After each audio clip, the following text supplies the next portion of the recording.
नमस्कार, स्वागत है आप सभी का। सुबह के बज गए 9। मैं हूं आपके साथ राजीव ढोंडियाल। वक्त हो गया है गंगा प्राइम का और शुरुआत गंगा प्राइम की बड़ी खबर से, मथुरा से। सबसे पहले इस वक्त की जो बड़ी खबर आ रही है वो आपको दे देते हैं। और बड़ी खबर यह है कि बच्चा जेल से 14 बाल कैदी फरार हो गए। मथुरा से ये खबर बहुत बड़ी है। ये बच्चा जेल है और 14 बाल कैदी यहां से फरार हो गए हैं। जेल के जंगले की ग्रिल तोड़कर ये कैदी भाग निकले हैं। ये बड़ी खबर इस वक्त आपको देते हैं। तो ये जुवेनाइल कस्टडी, ये जेल जहां पर 18 साल से कम के बच्चों को रखा जाता है, अपराधी बच्चों को रखा जाता है।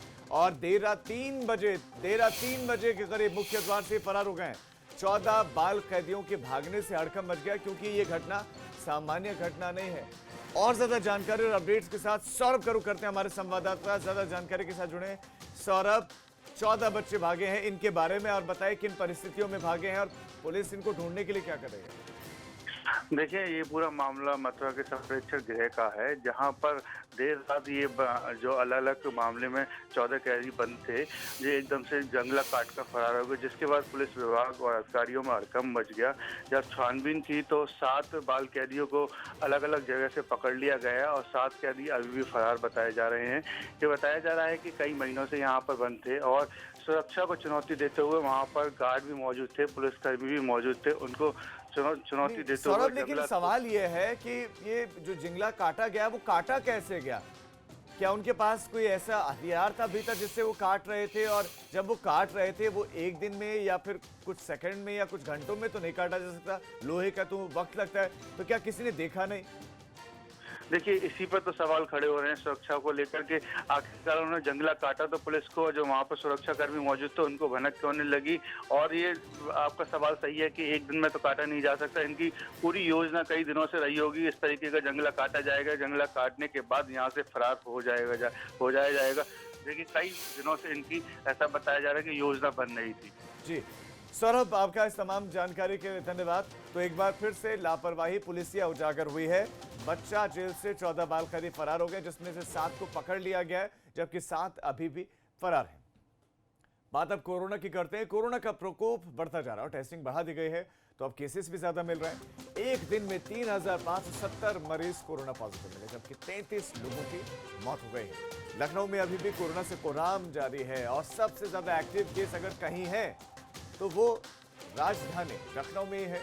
तो एक दिन में 3570 पॉजिटिव केसेस मिलना, 33 मौत हो जाना, ये चिंताजनक है, क्योंकि ये अब रोज का सा हो गया है कि हर दिन कुछ इसी तरह से आंकड़े आते हैं। अब सीधा रुख करते हैं हमारे संवाददाता शैलेश अरोड़ा का, जो और ज्यादा जानकारियों के साथ जुड़ गए। शैलेश, कोरोना संक्रमण, उसका बढ़ता दायरा, उससे बढ़ती चिंताएं और सरकार की कोशिशें, सारी दर्शकों को बताएं।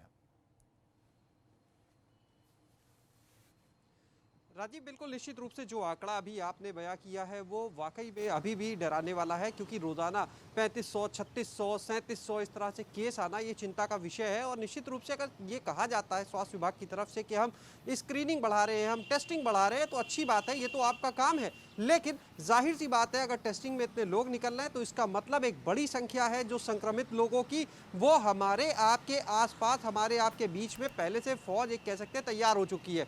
अब जो काम चल रहा है वो चल रहा है उनको चिन्हित करने का। तो ये तो जितनी जल्दी चिन्हित कर पाएंगे उतना अच्छा है। अगर समय रहते उन्हें चिन्हित नहीं किया तो ये और बड़ी संख्या में बढ़ेंगे। दूसरी चीज़, बात राजधानी लखनऊ की करें तो पिछले 2 दिन से हम अगर देखें तो आंकड़ा जो है वो 300 के नीचे चल रहा है। यानी अब ये हालात हो चुके हैं कि अगर यहाँ पर लखनऊ में 250 से ऊपर केस आते हैं, 300 से कम आते हैं, तो लोग ये कहने लगते हैं कि चलो कुछ राहत है। यानी एक शहर, लखनऊ जैसे शहर में अगर 250 पौने 300 केस हो, लोगों को ये कहना पड़े रहा, तो समझ सकते हैं हालात किस तरह के हैं, कितनी बड़ी संख्या में केसेस लगातार आ रहे हैं। दूसरी चीज़, इसके लिए अगर हम बात करें तो अभी भी कहीं ना कहीं जो इम्प्लीमेंटेशन पार्ट है, जो अस्पतालों की भूमिका है, उसको लेकर हम कहेंगे कि बिल्कुल निश्चित रूप से अभी भी उनके ऊपर और सख्ती करने की ज़रूरत है। कहीं ना कहीं आपको बताएं, अभी भी लोग सड़कों पर बिना मास्क के घूमते नजर आते हैं, सोशल डिस्टेंसिंग का पालन नहीं करते हैं, तो आखिर उनके ऊपर इतनी बड़ी कार्रवाई क्यों नहीं होती है? बात राजधानी लखनऊ की करें, अगर एक दिन में इतनी बड़ी जनसंख्या है, महज 300-400 लोगों पर कार्रवाई नजर आती है, जबकि लाखों की जनसंख्या है लखनऊ की और बड़ी संख्या में लोग दिखते हैं यहाँ पर बिना मास्क लगाए। तो ऐसे में कार्रवाई के स्तर पर अभी भी देखिए ढिलाई चल रही है, ये कहने में कोई गुरेज नहीं। दूसरी बात, जो अस्पतालों की हम कहें, कल की तारीख में लखनऊ के एक बड़े निजी अस्पताल में कोरोना पेशेंट्स को एडमिट करने पर रोक लगाई गई। कल ही की तारीख में एक बड़े डायग्नोस्टिक सेंटर में कोरोना की जांच करने पर रोक लगाई। वजह यह थी कि जो चरक डायग्नोस्टिक का नाम सामने आया, उसमें जो पेशेंट्स थे उनकी कोरोना की रिपोर्ट संदिग्ध मिली, गड़बड़ मिली। यानी अगर कोई नेगेटिव है पॉजिटिव हो गया, पॉजिटिव है तो उसको नेगेटिव दिखा दिया। इस तरह की गड़बड़ियां मिलने पर रोक लगाई गई। तो यानी जो डायग्नोसिस है, जो सबसे बड़ी चीज़ है, टेस्टिंग होगी तभी पता चलेगा। अगर उसके स्तर पर इस तरह की लापरवाही है तो निश्चित रूप से सिर्फ रोक नहीं लगानी पड़ेगी। बिल्कुल शैलेश, जो जानकारियां आप दे रहे हैं उससे ये स्पष्ट हो गया है कि लापरवाही तो है, वो प्रशासन के स्तर पर भी है, वो लोगों के स्तर पर भी है। आपका शैलेश इस तमाम जानकारी के लिए धन्यवाद। तो यानी कि इसका मतलब ये है कि लोग अभी भी नियमों का पालन नहीं कर रहे हैं। एबीपी गंगा फिर से आपसे अपील करेगा कि आपके हाथ में, ऐसा नहीं कि प्रशासन हर एक व्यक्ति पर नजर बनाए रख सकता है, हर एक व्यक्ति को देखेगा। ऐसे में आपकी सेहत की जिम्मेदारी आपके हाथ में। मास्क लगाएं, सैनिटाइजर का इस्तेमाल करें, 2 गज की दूरी बनाए रखें। खबरों में आगे बढ़ रहे हैं और अब बात करेंगे सकल काज रामराज की।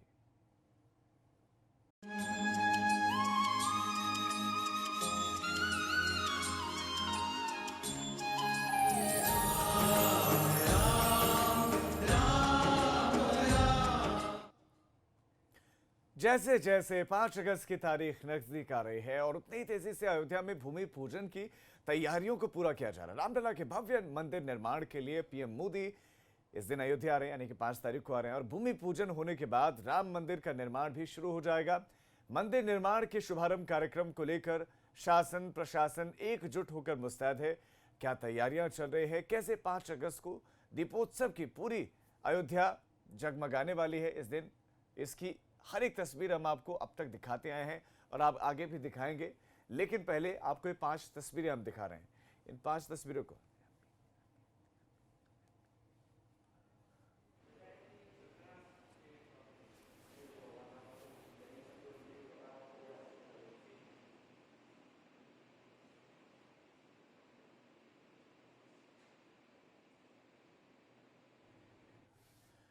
तो सबसे ऊंची प्रतिमा में आप देखिए कि भगवान श्री राम आपको दिखाई देंगे। उसके बाद मिट्टी अलग अलग जगहों से लाई जा रही है, कुछ जगहों की पहुंच गई है, जल लाया जा रहा है और रंग रोगन का काम बहुत तेज़ी से चल रहा है। सड़कों पर रंगाई पुताई चल रही है।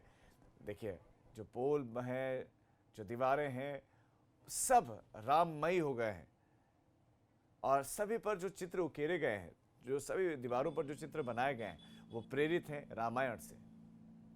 मैं निवेदन करूंगा कि उसमें सरकार के लोग रहे हैं, जैसे राम जन्मभूमि में सरकार के लोग हैं, इसमें क्या सही क्या गलत हो रहा है, उसी प्रकार उसमें भी सरकार के लोग रहें, उससे पता चलेगा।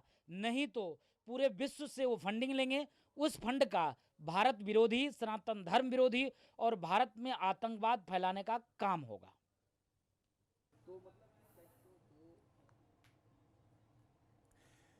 5 अगस्त को होने जा रहे भूमि पूजन पर पूर्व मुख्यमंत्री और पूर्व राज्यपाल कल्याण सिंह ने कहा कि वो भी इस कार्यक्रम का हिस्सा बनेंगे, कार्यक्रम में हिस्सा लेंगे और उन्हें इस भव्य कार्यक्रम में शरीक होने का न्योता मिला है, जहां पर प्रधानमंत्री मोदी भी शामिल होने के लिए आएंगे। 5 अगस्त को अयोध्या में राम मंदिर के निर्माण के लिए भूमि पूजन हो रहा है, जिसमें देश के प्रधानमंत्री श्रीमान नरेंद्र मोदी जी आ रहे हैं। कुछ और गणमान्य लोगों को आमंत्रित किया गया है, अभी उसमें रहेंगे। मैं स्वयं 4 अगस्त को एक दिन पहले अयोध्या पहुंच जाऊँगा और 5 तारीख को भूमि पूजन के अवसर पर वहाँ पर उपस्थित रहूँगा। मेरे लिए ये बहुत खुशी का विषय है, इतनी खुशी के जो शब्दों में उनको वर्णन नहीं कर सकता है। और अब सीधा रुक करते हैं अयोध्या का। हमारे संवाददाता अनुभव शुक्ला और ज्यादा जानकारियों के साथ जुड़े। अनुभव, हम लगातार दर्शकों को तैयारियां दिखा रहे हैं, चाहे वो साफ सफाई की हम बात करें, दीवारों पर रंग रोगन की बात करें, तो ऐसे तो खूबसूरत बनाया जा रहा है, लेकिन इसके साथ साथ दर्शक लगातार ये भी जानना चाह रहे हैं कि कौन कौन सी हस्ती आ रहे हैं, किन किन को अब तक प्रस्ताव जा चुका है, निमंत्रण जा चुका है, क्या क्या और अपडेट्स आपके पास हैं, ये भी आप दर्शकों को साथ साथ जरूर दें।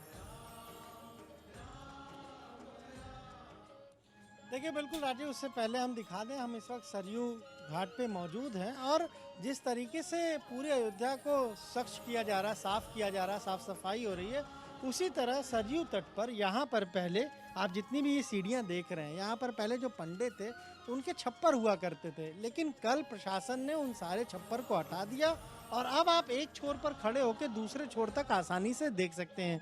दूसरी तरफ सरयू में देखिए, एक तरफ जो है जहाँ पर सीढ़ियाँ थोड़ी डैमेज थी, वहाँ बालू की बोरियाँ जो हैं वो रखी जा रही हैं और सरयू का ये जो किनारा है, यहाँ सरयू नदी पूरी तरह से साफ हो इसके लिए जो वाटर की एक मशीन आती है वो भी यहाँ पर लगाई गई है, जो नदी में ही रहती है और साफ सफाई करती है, वो भी मशीन वहाँ लगाई गई है।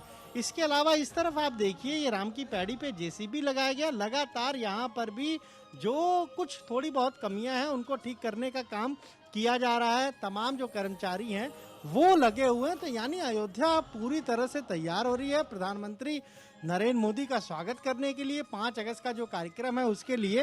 राजीव, हम अपने दर्शकों को ये भी बता दें कि एबीपी गंगा पल पल की जानकारी अयोध्या से देगा। हम एक वृहद कवरेज इस पूरे कार्यक्रम का करेंगे। हमारे साथ वीरेश पांडे जी भी हैं, वो बताएंगे कि किस तरीके से एबीपी गंगा ने तैयारी की इस पूरी कवरेज की। 2014 में प्रधानमंत्री बनने के बाद नरेंद्र मोदी पहली बार अयोध्या आ रहे हैं, देश के प्रधानमंत्री पहली बार आ रहे हैं और सदियों से जो अटका हुआ मामला था और अयोध्या वासियों के मन में जो भावना थी कि राम तो हर घर विराजे हुए हैं, लेकिन राम अपने घर कब विराजेंगे, तो राम अपने घर विराजने वाले हैं और देश के प्रधानमंत्री नरेंद्र मोदी आ रहे हैं। यूं तो योगी आदित्यनाथ दर्जनों बार अयोध्या आ चुके हैं, लेकिन प्रधानमंत्री अयोध्या के आसपास इलाकों में, जिलों में आए हैं, लेकिन अयोध्या नहीं आए हैं। इसलिए पूरी बृहद तैयारी है और ये सरयू का जो जल प्रवाहित हो रहा है उसी तरीके से अयोध्या वासियों के मन में उमंग है, प्रवाह है और इसी तरह से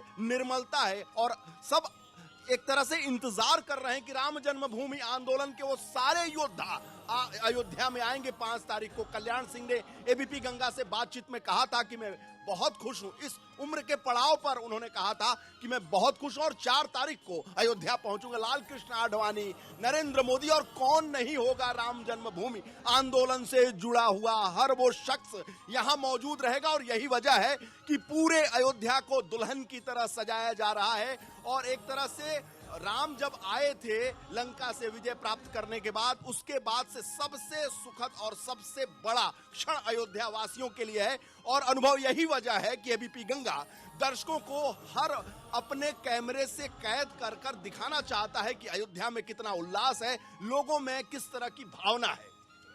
बिल्कुल राजीव, तो इस तरीके से एबीपी गंगा की यही कोशिश है कि अयोध्या की हर अपडेट वो सबसे पहले हम अपने दर्शकों तक पहुंचाएं। हर वो नई जानकारी जो लोगों से जुड़ी है वो हम अपने दर्शकों तक पहुंचाएं। जी, अनुभव आपका और वीरेश आपका इस तमाम जानकारी के लिए धन्यवाद। तो अयोध्या के तट पर, सरयू के तट पर हमारे संवाददाता ने तस्वीरें आपको दिखाएं और साथ साथ बताया कि वहां पर कितना उत्साह है, कितनी उमंग है।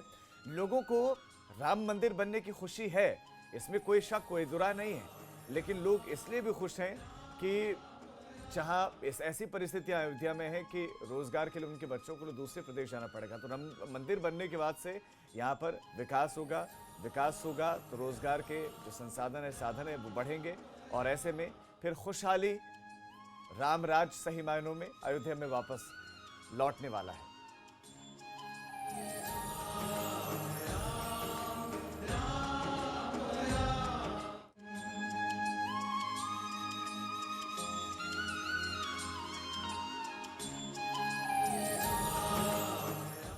चलिए खबरों में आगे बढ़ रहे हैं। हिंदुस्तान का एजुकेशन सिस्टम पूरी तरह से बदल गया है, उसको पूरी तरह से बदल दिया गया और इस बदलाव का सबसे बड़ा असर शिक्षा प्रणाली पर देखने को मिलेगा। ऐसा दावा किया गया है कि मानव संसाधन विकास मंत्रालय की पहचान अब शिक्षा मंत्रालय के तौर पर होगी और दावा यह किया जा रहा है कि अब शिक्षा व्यवस्था पूरी तरह से बदलने वाली है। तो निर्णय लिया गया है, शिक्षा व्यवस्था को, शिक्षा नीति में बदलाव किया गया है। ये बदलाव बताया जा रहा है कि भविष्य में इसके सकारात्मक प्रभाव असर देखने को मिलेगा, क्योंकि ये नई शिक्षा नीति है। परीक्षा, रिपोर्ट कार्ड, इन सब में बड़े बड़े बदलाव होने जा रहे हैं। 34 साल के बाद ये नए बदलाव किए गए हैं शिक्षा नीति में और बुधवार को ही नई शिक्षा नीति को कैबिनेट ने मंजूरी भी दे दी है। और नई शिक्षा नीति में स्कूल के बस्ते, प्री प्राइमरी क्लासेस, परीक्षाएं, पढ़ाए जाने का जो तरीका है, जो कोर्सेस है, जो सिलेबस है, उसमें बहुत सारी चीज़ें बदलेंगी। तो ये जो न्यू एजुकेशन पॉलिसी है, काफ़ी साल लगे इसको बदलने में, यूपी हमारा बहुत शिक्षा के प्रति जागरूक प्रदेश है और चूँकि संख्या हमारी बहुत ज़्यादा है और आवश्यकताएं हमारे पास साधन संसाधन जितने होने चाहिए तो उसमें उतने नहीं हैं, तो इसमें हम बेहतर नीति को अपना के एक नीतिगत जो निर्णय है उससे उत्तर प्रदेश को सबसे ज़्यादा लाभ होगा।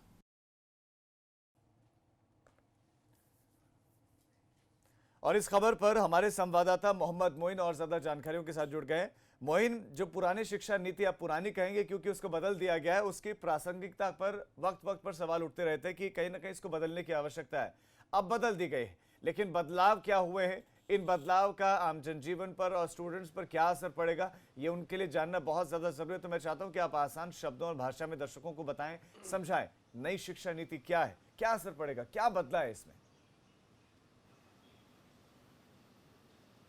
जी बिल्कुल, अगर नई शिक्षा नीति की बात करें तो इसमें बदलाव की जो गुंजाइश थी वो काफ़ी पहले से महसूस की जा रही थी। जो शिक्षाविद हैं उनका कहना है कि ये बहुत दूरगामी कदम है और इसे काफ़ी पहले इम्प्लीमेंट हो जाना चाहिए था। बहरहाल देर आए दुरुस्त आए। और जो आपने पूछा कि किस तरह का बदलाव होगा, तो बदलाव प्री प्राइमरी से लेकर हायर एजुकेशन तक होगा। छोटे बच्चों पर बस्तों का बोझ कम होगा।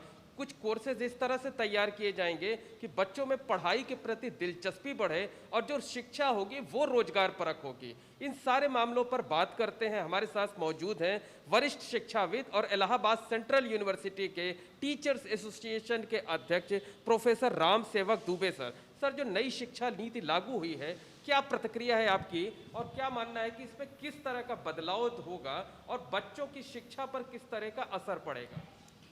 देखिए, सरकार का ये बड़ा ही प्रशंसनीय कदम रहा है।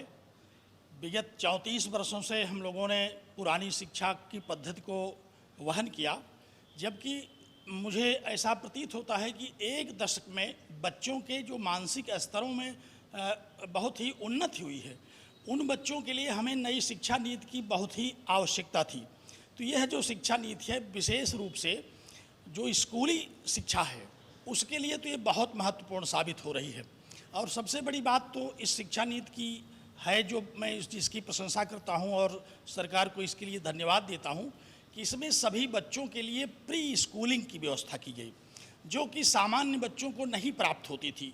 ये केवल कुछ अच्छे स्कूलों में जहां प्री स्कूलिंग की सुविधा दी जाती थी वहीं उन बच्चों को मिलती थी। और इससे जो गाँव गिराव के पिछड़े बच्चे होते थे, ये पिछड़ते चले जाती थी। अब जिस व्यवस्था में प्री स्कूलिंग की व्यवस्था की गई कि हम बच्चों को सबको पहले उनको पढ़ाई के प्रति जागरूक करेंगे, आंगनबाड़ी इत्यादि जो व्यवस्थाएं दी जा रही उनके द्वारा, तो ये शिक्षा के क्षेत्र में पर्याप्त अच्छा कदम है। सर, एक बड़ी बात यह है कि जब हम अभी पढ़ाई कराते हैं तो लगता है कि एक अदद नौकरी के लिए पढ़ाई करा रहे हैं। अब शिक्षा व्यवस्था को रोजगार से जोड़ने की बात है। इस स्थिति में किस तरह से बदलाव होगा? ये एक बहुत महत्वपूर्ण बदलाव इसमें होगा, क्योंकि यह जो व्यवस्था दी गई ये जीविकोपार्जन की दिशा में बड़ा सराहनीय कदम होगा। इससे बच्चे स्वयं समर्थ हो जाएंगे। वो ढेर सारे ऐसे एम्प्लॉयमेंट स्वयं तलाश सकते हैं, जिससे कि उनके जीवन में आने वाली जो कठिनाइयां हैं, नौकरी न मिलने के कारण जो उनको परेशानियां हैं, जो मानसिक संत्रास झेलते थे, उनसे बहुत हद तक इससे मुक्ति मिलने की पूरी संभावना है। अगर जिस रूप में ये प्रसारित की जा रही उस रूप में ये रूपायित हुई, इसको लागू किया गया, तो डेफिनेटली इस विषय में एक अंतिम सवाल और है, जल्दी से आपसे प्रतिक्रिया जान लेंगे कि शिक्षा नीति में बदलाव से ही क्या शिक्षा व्यवस्था बदल पाएगी? क्योंकि तमाम संसाधनों की कमी है, जो व्यवहारिक टीचर्स की कमी है, टीचर्स पढ़ाते नहीं हैं, संसाधनों की कमी है, क्लासरूम कम है, स्कूल कम है, उसको कैसे निपटेंगे? इसके लिए सरकार को बहुत ध्यान देना पड़ेगा, क्योंकि केवल सैद्धांतिक रूप से शिक्षा में परिवर्तन कर देने से शिक्षा की उन्नति नहीं होगी।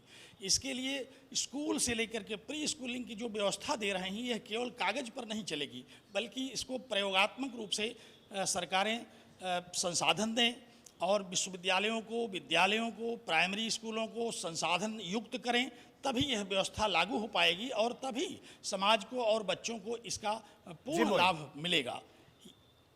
बिल्कुल राजीव, आप ने सुना कि जो प्रोफेसर राम सेवक दुबे हैं उनका कहना है कि नई शिक्षा नीति जो है वो बेहद लाभकारी होगी, लेकिन इस पर सही तरीके से अमल कराए जाने की जरूरत है, संसाधन उपलब्ध कराए जाने की जरूरत है और बेहतर माहौल उपलब्ध कराए जाने की जरूरत है ताकि बच्चे अच्छी शिक्षा ग्रहण कर सकें और अपने भविष्य को संवार कर आपका इस सकें, तमाम जानकारी रोजगार के पा धन्यवाद। तो सकें शिक्षा और देश के व्यवस्था, विकास शिक्षा नीति में बदलाव किया गया है, लेकिन जो व्यवस्था है उस पर भी काम करने की जरूरत है। मसलन कि स्कूल में टीचर्स की कमी, उनकी गुणवत्ता पर सवाल, इंफ्रास्ट्रक्चर अच्छा नहीं है और बिल्डिंगें जर्जर है, इस तरीके की बहुत सारी कमियां हैं, उन पर भी अब काम करने की जरूरत है। अब एक छोटे से ब्रेक के लिए हम रुक रहे हैं, फौरन लौट रहे हैं।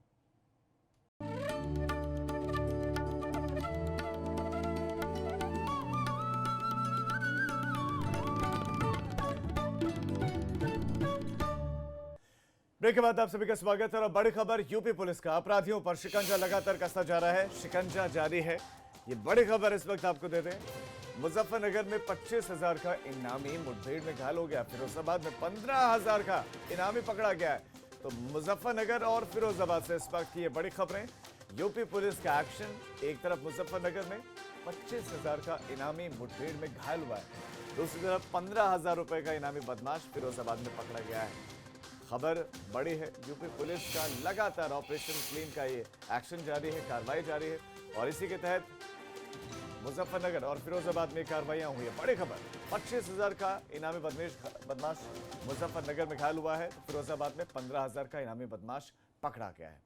तो गंगा प्राइम में फिलहाल इतना ही, लेकिन एक छोटे से ब्रेक के उस पार देखिए पहाड़ प्रभात मेरे सहयोगी कौशल सेठ के साथ।